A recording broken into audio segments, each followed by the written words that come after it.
विद्यार्थी मित्रांनो, तुम्हाला असं वाटत असेल की खूप त्रास देतोय तुम्हाला मी, टेस्ट देण्याबद्दल. का?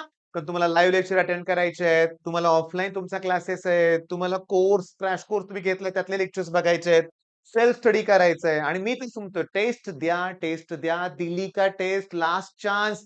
नुसतं तुम्हाला त्रास देतोय. हॉस्टेलच्या मुलांना तर विचारूच नका. सकाळपासून त्यांना मी त्रासच दिलाय. टेस्टच द्यायची मला. पहिल्यांदा टेस्ट द्यायची. मी तुम्हाला सांगू का? हे सगळं एका बाजूला आणि ही टेस्ट एका बाजूला.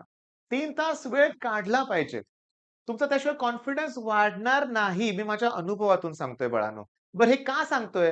कारण टेस्ट शिवाय एनालिसिस होत नाही. तुम्ही भरमसाठ अभ्यास करताय. मी तुम्हाला सांगतो गेल्या वर्षीच नाव घेत नाही. पुण्यातला एक स्टुडंट होता माझ्याकडं. नाही ऐकलं, नाही टेस्ट दिल्या. ऑनलाईन माझा कोर्स घेतला, पण टेस्ट 0.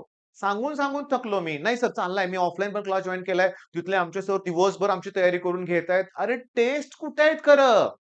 नाही सर अजून पूर्ण अभ्यास झाला नाहीये. आता तर सुरुवात केली. देतो की टेस्ट, देणार सर मी टेस्ट. नुसतं आश्वासन. मग पडला का स्कोर? 93 पर्सेंटाइल पडले फक्त. चांगला विद्यार्थी होता, पण 93 वरतीच अडकला. बाळांनो मी तुम्हाला सांगतो, टेस्ट शिवाय होणार नाहीये. माझ्याकडं ना, जशी लांबून-लांबून मुलं जेव्हा येतात ना, म्हणजे माझा ऑनलाईन कोर्स असतो ना, ऑफलाईनला पुन्हा शेवटी माझ्याकडे येतात. पहिल्यांदा त्यांचा मी फोन चेक करतो. बघू परफॉर्मन्स. तर टेस्ट नाही देत. टेस्ट देत नाहीयेत आणि तीच त्यांची मोठी चूक ठरते. मग ती चूक कशाला करताय रे? पुढच्याला ठेच, मागचा शहाणा माहिती आहे ना तुम्हाला. ओके. तर मी तुम्हाला सांगतो या सगळ्या गोष्टी करायच्या आहेत. सगळ्या इम्पोर्टंट आहेत. पण हे नाही केलं तर अवघड होईल. बरं आता मी तुम्हाला सांगतो. नीट लक्ष द्या. पुढचं मात्र अतिशय इम्पोर्टंट आहे. खूप इम्पोर्टंट आहे. चला तुम्ही आता मनावर घेतले ना टेस्ट द्यायचे. अजून वेळ आहे. आज सुद्धा तुम्ही टेस्ट देऊ शकता. आणि टेस्ट देताना तुम्हाला काही सूचना पाहिजे असतील. काय होतंय तुमच्याकडे ट्रू कॉलर आहे. एखादा कॉल येतोय. तुम्ही डू नॉट डिस्टर्ब बोर्डवर ठेवलाय. पण तुम्हाला कॉल आला. जसं तर मला पण एक कॉल आला. ठीक आहे. मग तुम्हाला जर कॉल आला तर काय होतंय की ते WhatsApp काय ते ट्रू कॉलर मेसेज पॉपअप होतोय. मग टेस्ट ऑटो सबमिट होते बरं का बाळांनो. तर तुम्ही टेस्ट द्यायच्या अगोदर कंडिशन्स बघा किंवा ट्रू कॉलर डिलीट करा थोड्या वेळासाठी म्हणूया. काय गरज आहे त्याच्या ॲप्लिकेशनची? काहीच गरज नाहीये लक्षात घ्या. ओके. मुद्दा काय तुमच्या लक्षात आला? सूचना अगोदर कशी टेस्ट द्यायची विचारा. आता टेस्ट द्यायची फिजिक्स आणि केमिस्ट्रीला आपल्याकडे 90 मिनिटं वेळ आहे. बरोबर आहे. तर मी तुम्हाला सांगतो, बघा पहिल्या 15च मिनिटं तुम्हाला वेळ देतोय मी केमिस्ट्रीसाठी. होय, 15च मिनिटं वेळ देतोय मी तुम्हाला केमिस्ट्रीसाठी.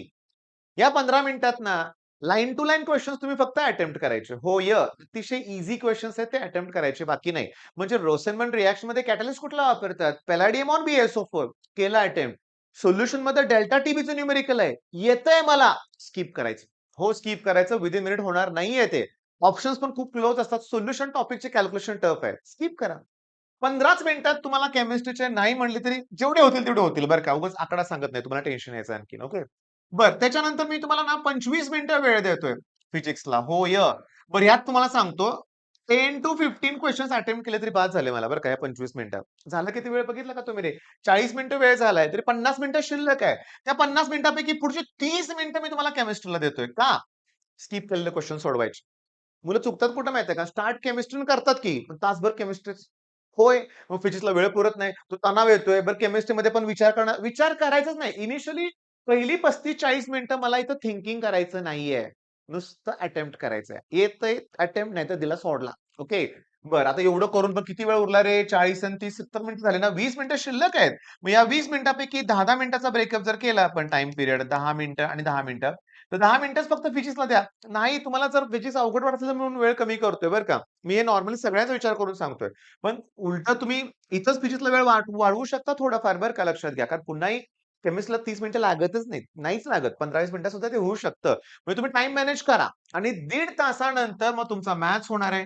मॅथ्समध्ये सेम स्ट्रॅटेजी बरं का, की 90 मिनिटं वेळ आहे. पण पहिल्या 30 मिनिटातच तुमचे 50 प्रश्न करा रे. पहिल्या 30 मिनिटात 50व्या प्रश्नापर्यंत पोहोचा रे. मधले येते तरी स्किप करा रे, जर वेळ जास्त लागत असेल तर. कारण त्याचा कॉन्फिडन्स वाढतो ना, कारण आपल्याला 1 तास शिल्लक आहे. हा वेगळाच कॉन्फिडन्स आहे. आणि मला येणारे सगळे प्रश्न मी केलेत. तो कॉन्फिडन्स आणखीन वेगळा आहे. म्हणजे सगळ्यात बेस्ट हे ठरणार आहे. मग देणार ना टेस्ट बाळांनो? घाबरू नका रे. द्या टेस्ट. फक्त ऑटो सबमिट झालं की संपलं रे. मग त्याला काय अर्थ नाही. मग सेकंड अटेम्प्ट, थर्ड अटेम्प्ट देऊन सुद्धा उपयोग होणार नाही. तुमचा पहिलाच अटेम्प्ट इम्पोर्टंट आहे. म्हणजे ऑनलाईन आपली टेस्ट आहे म्हणून मी हे सगळं बोलतोय. फ्री आहे सगळ्यांसाठी. तुम्हाला टेस्ट ही दिलीच पाहिजे. आलं लक्षात? मग सकाळी एका स्टुडंटनं एक कॉमेंट हे केलं होतं, सेम मगाचं कॉमेंट केलं होतं, की "सर काय करू? मला काही सुचेनाच झालंय." तर मी आहे ना तुमच्यासाठी सोल्युशन द्यायला. 3 तास वेळ काढायचा आठवड्यातून. हां, 5-6 दिवसातून 3 तास टेस्टला वेळ काढायचाच. आता फुल लेंग्थ टेस्टच इम्पोर्टंट आहे. तरी मी तुम्हाला सांगतो, की आपल्या रँकर्स कोर्सवरती टॉपिक वाईज टेस्ट अपलोडेड आहेत. तुम्हाला धडा झालासा वाटला ना, द्यायची टेस्ट. सतत टेस्ट द्यायची लक्षात घ्या. मी तुम्हाला सांगतो, तुमचं फुल पोर्शन होईल ना, आपली एक इलाइट टेस्ट सीरीज पण आहे त्याच्यात बरं का. तुम्ही चेक करा रँकर्सवर. आपण ना मी तुम्हाला टॉपिक वाईज 3-3 टॉपिक, एक मॅथ्सचा, एक फिजिक्सचा, केमिस्ट्री त्यात असतो. 15च प्रश्न असतात फक्त. मस्त टेस्ट आहेत लक्षात घ्या. अर्धा तास टाईमपास करतो का नाही सांगा रे आपण? करतो की. सकाळी ब्रेकफास्ट आई जेवण स्वयंपाक करते. थांबतो की आपण टाईमपास करत. मी तो अभ्यास करणार त्याच्या अगोदर रील्स बघतो, शॉर्ट्स बघतो. करता का नाही सांगा बघू? मग तेवढ्यात एखादी शॉर्ट टेस्ट दिली तर काय प्रॉब्लेम आहे? मग आपल्या रँकर टेस्ट सीरीजमध्ये ती ऑलरेडी रँकर्स कोर्समध्ये इन्क्लुडेड आहे.